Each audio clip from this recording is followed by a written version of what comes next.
Hello, BookTube. I had a wonderful time yesterday reading you a bit of Victorian poetry to kick off Victober, a hallowed BookTube event in which booktubers gather together to rejoice in the genius of the Victorian era. I thought I'd do that again. I thought I'd read a little more poetry from the Penguin Book of Victorian Verse. This big fat thing. I still haven't pulled out my battered old copy, but I found this copy is in perfect condition. And what better way to use this copy than to read through it with you? So I thought we'd read another bit of Victorian poetry. This by Leigh Hunt, that famous and well-known wastrel. And this is a three-part poem. We're only going to read two parts because the third part he starts to get profound. And he was a nitwit, so that doesn't go well. And it sort of lets the side down. But the first two parts of the poem are delightful because they're a dialogue. Or not really a dialogue, but really an exchange of extended insults between a man and a fish. This is the fish, the man, and the spirit. The spirit is the third of the poem that we're not going to read. But the first part is an address to fish from a man.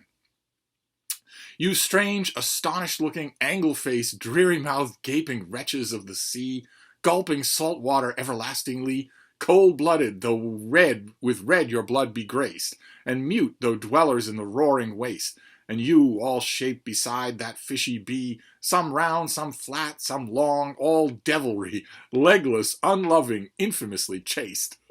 O scaly, slippery, wet, swift, staring wights, what is't ye do? What life ye lead? Dull goggles? How do ye vary your vile days and nights? How pass your Sundays?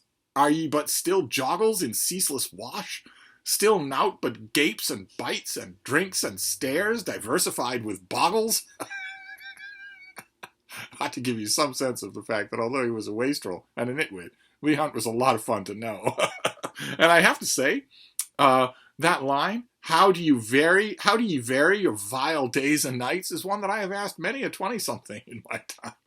But this fusillade of insults is directed at a fish, and then Leigh Hunt imagines a fish responding.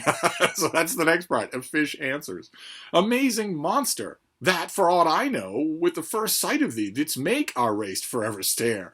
O flat and shocking face, grimly divided from the breast below, that thou on dry land horribly dost go, with a split body and most ridiculous pace, prong after prong, disgracer of all disgrace. Long useless fin, haired, upright, unwet, slow. O breather of unbreathable, sword-sharp air, how canst exist?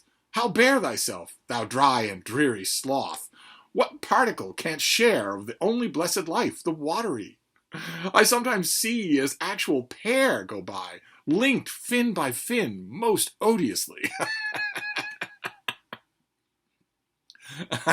That's just as good. The fish gives as good as it gets. Shall we read the third part? I wasn't going to, but let's finish out the poem with the third part. The third part is called A Fish Turns into a Man and then into a Spirit and again speaks. So this is the fish, but now the fish has experienced what it is to be a human. Indulge thy smiling scorn, if smiling still, O man, and loathe, but not sort of love, for difference must its use by difference prove, and in sweet clang the spheres with music fill.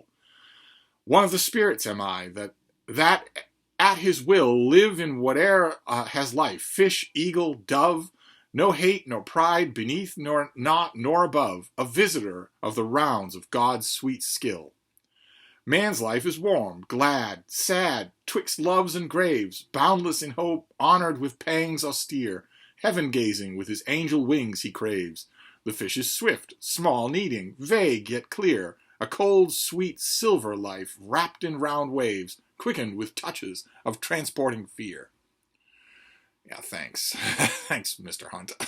The first two parts are fun, though, and that shows you another aspect. As long as you can't get through with a Victober poetry video without a lecture, that shows you that Victorians could also be a great deal of fun. It's the one thing, it's the one aspect of their communal nature that is typically shorted in the popular view in the 20th century. The 21st century, of course, doesn't know that the Victorians exist, nor care. The 21st century only cares about dopamine hits from likes on Instagram. But the 20th century knew about Victorians and tended to describe them as straight-laced, solemn, and joyless.